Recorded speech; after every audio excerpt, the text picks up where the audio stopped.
Hi there, friend. It's Friday, and that means I'm here. It is a bit late, but we're in the middle of a blizzard, so I think that should count for something. I was going to do a top 5 books of 2013, in my personal opinion, but I gave most of them to you, so I can't do that. However, I've decided to do a top 5 YA series in general. So, I guess we'll start with that. My first series, this is actually not the first book, but that's okay. The first is Angus Thongs in Full Frontal Snogging, and it's not significantly well written, but it's entertaining, and it's really fun when you're in middle school and you go through the back, because they have, like, the vocab section, and, like, you and your friends are giggling on the bus, and you're like, oh, how's your father, to all the guys, and they're like, he's fine, God, you're dumb. Because it's not really his father you're asking about.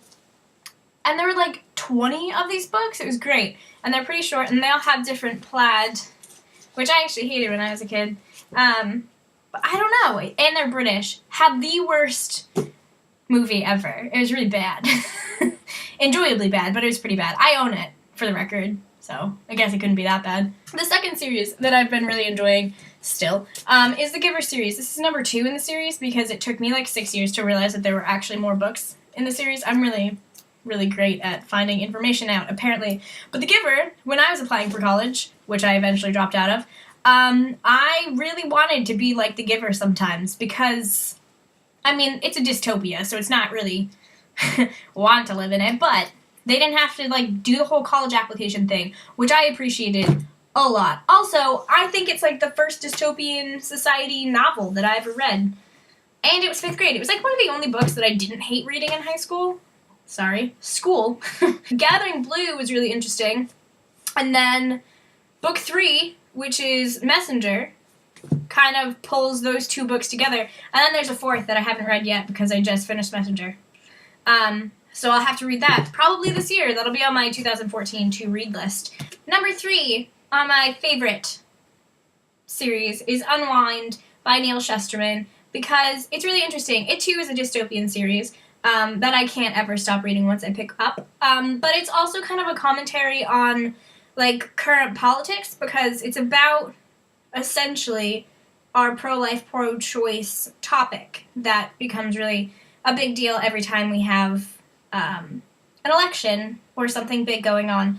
But it's not a commentary on, like, pro-life or pro-choice. It's kind of a commentary on this shouldn't, like, it should be kind of, like, resolved, essentially, or else unwinding is going to be what's happening. So, really good. If you haven't read it, read it. It's really great. The Legend series by Mary or Marie Lu. I can never pronounce it right. It is really good. It too is dystopian. And the first book is really great. The second book is not a bridge book, even though there's a trilogy, because I feel like a lot of second books are just kind of like blah, blah, blah, blah. Hey, now we're going to the third book.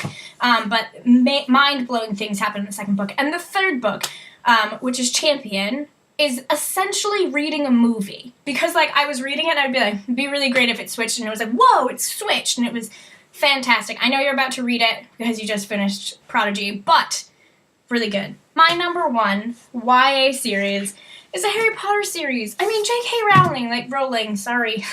She wrote the first one to be, I think it was a 3rd grade reading level, and then she brought them up. Like at when the books came out, she wrote it for what age group that 3rd grade group would be in. So it, like, gets obviously better and better, but also more challenging to read. So it's not like you're reading a series made for 5-year-olds. You're reading a series that was made for 8-year-olds and now has grown into adult style. So, as for the war part of Bookworm Wars, we're actually going to be playing a game of war, which is good because there are 52 Fridays and 52 Mondays in 2014, including today. So I'm going to pick the first card.